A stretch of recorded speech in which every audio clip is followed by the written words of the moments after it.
Hey there, we're Talia and Ophira Edut, identical twins and astrologers. Welcome to AstroTwins Radio, where we bring the stars down to Earth. January 15th and 21st could literally be one of the most transformational weeks of the entire 2024. Wow. We're calling it Power to the People Week, and we're going to tell you why. Because this is the week that Pluto, the planet of transformation, alchemy, deep systemic change, is moving out of Capricorn into Aquarius. It's like the phoenix is rising from the earth, from Capricorn, and taking off in the air, Aquarius. This is something we've been talking about since last year. Now, Pluto is still a planet to us astrologers. And, because it's so far from the sun, it really takes a long passage through every zodiac sign, 12 to up to 30 years. So since 2008, it's been in Capricorn, the sign of governments, banks, the economy, hierarchies. It's basically everything that this country was built in. And it's probably no accident from a karmic and astrological perspective that it's making its final round in Capricorn. It's going to be back one more time from September 1st to November 19th for the election. If you've listened to our podcast for the trend report of 2024, we talk about that a little more there. But this is the week that Pluto passes the Capricorn patriarchal power, staff of power, to Aquarius, which is about technology, community, sharing among the people. And that's why we're calling it Power to the People Week. Pluto, however, is a power monger, and he's not exactly handing out like, you get a seat on the Supreme Court and you get a presidency. Oprah may be an Aquarius, but she's certainly not Pluto. Pluto is all about the underworld, the lord of the underworld, and the things hiding in the shadows. Pluto's the ruler of Scorpio. Pluto, wherever Pluto is, people tend to get possessive, secretive, controlling. Capricorn is not just about the patriarchy either, although it is a sign. Capricorn is the eldest earth sign. So I like to equate Capricorn to crystals, gems, things that stay in the earth for a really long time. There's lots going on in the world around uranium, things that are buried under the earth. Those natural resources. Pluto and Capricorn really kept tight control over those.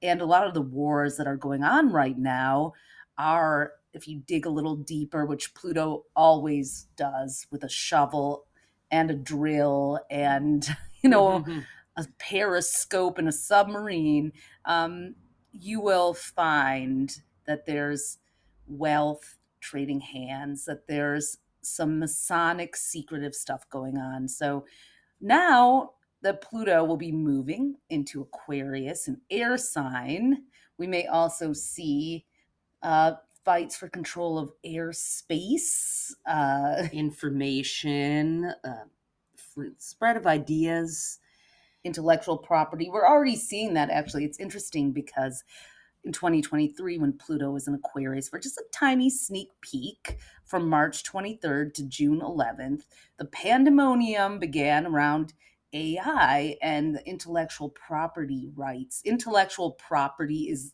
another way of saying Pluto and Aquarius. It really right? is. Who owns the ideas, the things that are literally air. So, but on a personal level, let's talk personal. Yeah, when a big, what it's called an outer planet, that's anything from Jupiter on out, since they move so slowly, when they move, this podcast will get a little historical. It's what's called mundane astrology, because those are the planets that shape the larger trends that we all experience. But they do impact us personally anyway. So if since 2008, so much has been going on around money and wealth and personal property, personal ownership, as well as authority and leadership. Capricorn is about that. So, really coming into your own, whether that's as a leader, creating a personal brand, just figuring out what your boundaries are. All the talk about trauma and boundaries is very Pluto. Attachment issues. Attachment. So Pluto. Pluto is excavating those things. Pluto is about how we attach to people while maintaining or losing a sense of self and power. So in Capricorn, which is this is yours, this is mine, it's been about that. Now that may shift with Pluto and Aquarius to a more communal, how do we share common space? How do we coexist? We're all kind of living on top of each other. And, there was also a lot of talk of loneliness being a pandemic as well during Pluto and Capricorn, which served up a real pandemic. But the pandemic or epidemic of loneliness can be cured by community, but Pluto and Aquarius is going to show us what healthy community that does not take your individuality and autonomy from you can look like. Ophi, are there any things about Pluto and Aquarius that we're looking forward to? Because this nice twin move, she has to put it on me. It's hard. Pluto, as a kidnapper and god of the underworld in mythology, doesn't exactly have the reputation of the person or figure you want to hang out with. But yes, Pluto is deep. Let's talk about, just like Scorpio, is the ground dwelling scorpion at its lowest vibration, and then the eagle, when it can soar above and observe, and then the phoenix when it rises from the ashes to reinvent. We are also going through another phoenix phase with Pluto transiting into a new sign. So, how will Pluto act as a phoenix for you? How could it? Well, I think Pluto in Capricorn may have had a hand in the willingness and even the legalization of plant medicine, people going on shamanic journeys. I think of Capricorn as a shamanic sign in many ways, that earth medicine, psilocybin, ayahuasca, other plants, cacao. So Pluto in Aquarius may build on that. I know ketamine clinics are opening. More of the scientific, MDMA is being legalized in some places for use with depression, or at least some tests. I think that has a lot to do with Pluto in Capricorn, yes, because anything that came from the earth. So I don't know. Will there be compounded in the lab things like MDMA and I think that's ketamine the legacy. Could take rise in a healing way with Pluto in Aquarius, and on a personal level, because I know that's not everyone's cup of aya. Pluto and Aquarius can really push us to get more deeply involved in our activism, and our Aquarius is about changing systems. We could, people have been talking about that for years. There have been marches, there's been mobilizing, but we're not seeing systemic change. In fact, one might argue that, we've turned back the clock. Certainly that's true in the United States with reproductive rights. Pluto and Aquarius will not suffer fools in that arena. I think there'll be a lot more of a progressive shift with people. However, that could also veer to the opposite extreme with Pluto's power. Yeah, you just never know with Pluto. So, if you think about when Pluto was in Sagittarius, which rules publishing from 1995 to 2008, this is a good example of what a full Pluto cycle will leave behind. We were working in publishing since the early 90s. So it was all magazines and print and books. And then the internet disruption really came along and even started to wipe out all the bookstores and print. And, at first it seemed like a total wrecking ball, but then what it brought in was the digital dispersement of information and things to read and things to learn, knowledge. And it saved a lot of Digital trees. It did. It did. Digital learning and digital publishing. So it left that behind. So what Pluto leaves behind is usually to stay. So it's left behind new government, reforms underway. Cryptocurrency. Bitcoin is literally being considered as a ETF, right? Yeah, as we're recording this on January 9th, the SEC is due to vote on a Bitcoin ETF, which is something we wrote about in our 2024 horoscope book. So, shamanism, trauma work, all of those things that came from Pluto and Capricorn are definitely here to stay. So Pluto and Aquarius, I think, Aquarius is also sci-fi, aliens. I was just reading in the Wall Street Journal about how, UFO talk is here to stay. It's not scoffed at anymore. It's being taken seriously by governments and scientists and researchers. So yep, Pluto's in Aquarius for solid 20 years after November 19th, until it'll be there till January 19th, 2044. So this week, the Sun and Pluto are traveling together in Capricorn. Last time in our lifetimes they'll ever be both in Capricorn.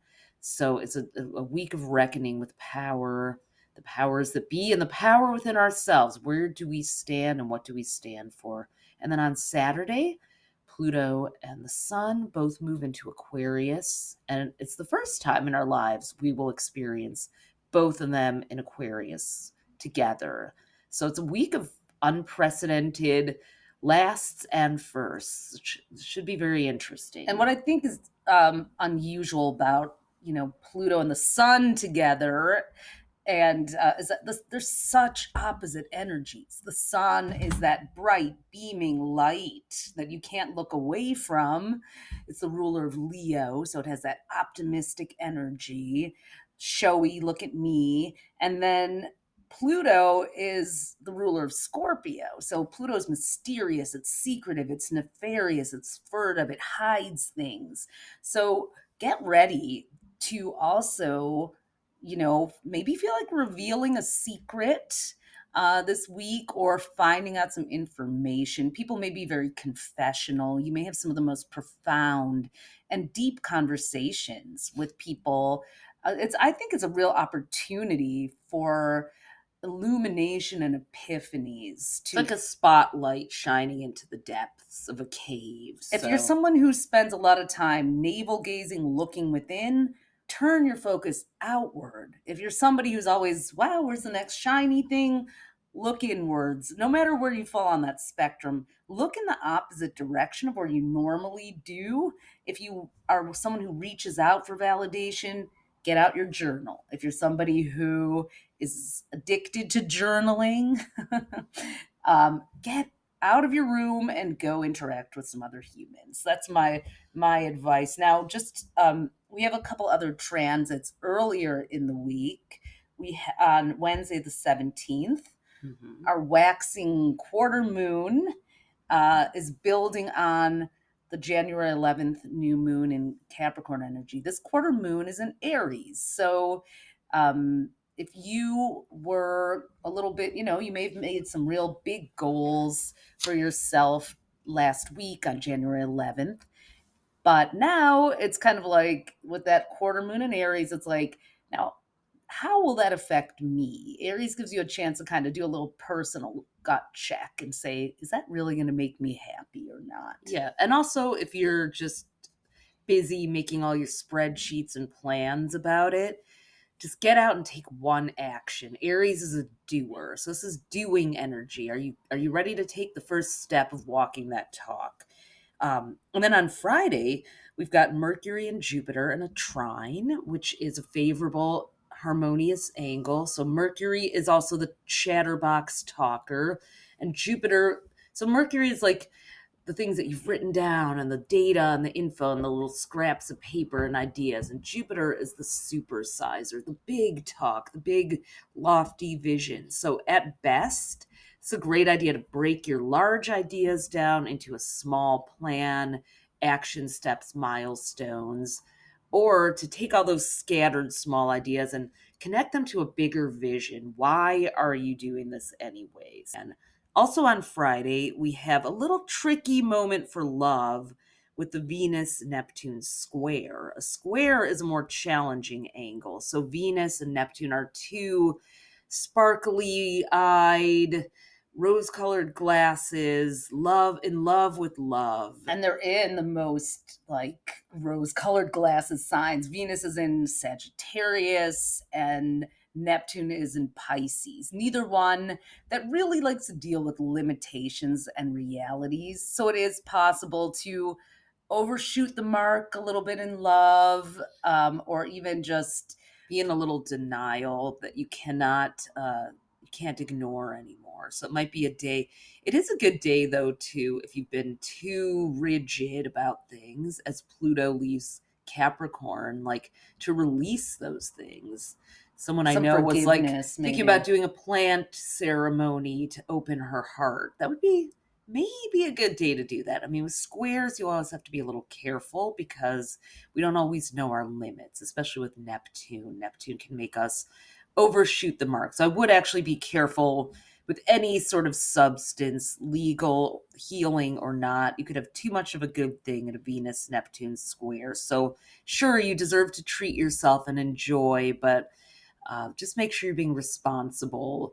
You could end up saying or doing something you regret this Friday. Including otherwise. forgiving someone who hasn't really earned it or sweeping something under the rug. Mm-hmm. But it's also, even if there is something to talk about, Friday's not the day. Venus and Sagittarius can be a little bit blunt edged, and those conversations could go sideways. So, spend your weekend around people who you have an easy breezy vibe with, and, or who can help you process some things so you can get it out. Sometimes, as A with little a sounding therapy. board, and then we have the weekend of Pluto and Aquarius and the Sun in Aquarius. First the Sun on Saturday, then Pluto. And, this weekend, Pluto moves so slowly that, it's not like, oh my God, life is going to suddenly change. But for some people it will, especially the Aquarians out there and the Capricorns. If you have either of those placements in your chart, we have Capricorn rising, Jupiter, and North Node.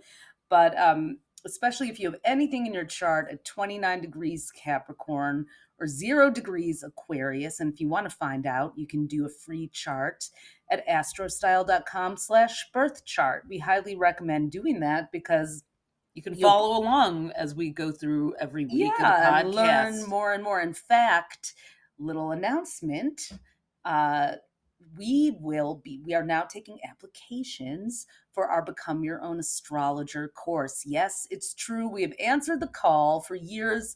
People have been asking us to bring back the course we taught 7 years in Tulum at this wonderful retreat from 2013 to 2019. But that only held 20 people. And with the world becoming more and more interested in astrology, everyone knows maybe just enough to be dangerous and even more. But we are so excited to be breaking it down for you guys. We're doing an 8-week course. You can read all about it. astrostyle.com/BYOA-apply. That's Become Your Own Astrologer. You will learn to confidently read charts, understand houses, degrees, aspects, what all the planets and signs mean, and how to actually read your chart or for someone else in a way that leaves them feeling hopeful, empowered, inspired, and seeing the magic that's encoded in every birth chart. So that's Become Your Own Astrologer, astrostyle.com/BYOA-apply. We have limited spaces and it'll be beginning on February 24th. So if that's calling to you, we hope to see your application in our inbox soon. All right. Have a great week of transformation. It'll be really interesting to meet on the other side and see what this Pluto shift does. It's going to be great for astrology, actually. Aquarius rules astrology. So now it's time to really tap into that power too. We'll see you next week. We'll talk to you next week. And thanks for tuning in, everyone. As always, thanks for listening. You can discover more of your star power at astrocell.com and be sure to follow us on social at AstroTwins. Join us next time for more cosmic fun.